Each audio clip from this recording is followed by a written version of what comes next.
ایلای اگریشف و اولگا شپکترووا 6 سال گذشته در اندیشه آن بودند که با دو دخترشان به اسرائیل مهاجرت کنند یا نه.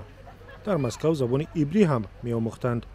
تجاوز روسیه به اوکراین آنها را متقاعد کرد که دیگر وقتی رفتن فرا رسیده است.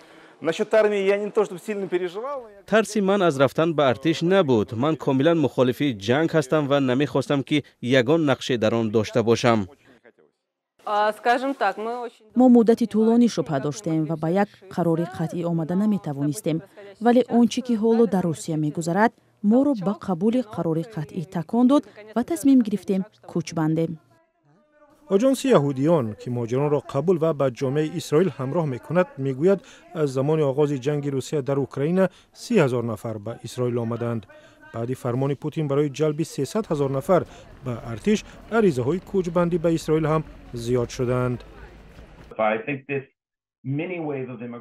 با اندیشه من موج خردی مهاجرت را فرمان پوتین و حکومتش برای سفربری به ارتش از جمله سفربری مجبوری سربازان برانگیخت.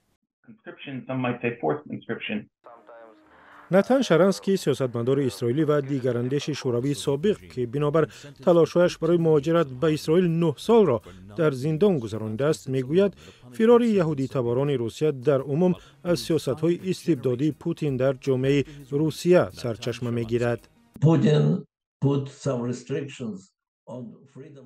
مهاجرت از لحظه آغاز یافت که پوتین آزادی بیان، فعالیت سازمان‌ها را محدود کرد.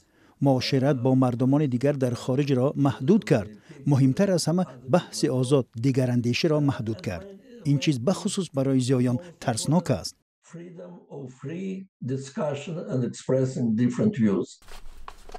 حالا روس‌های زیاده در بایگانی‌های روسیه شجره و یا ریشه‌های اجدادیشان را می‌جویند تا معلوم کنند که والدین یهودی داشتند یا نه.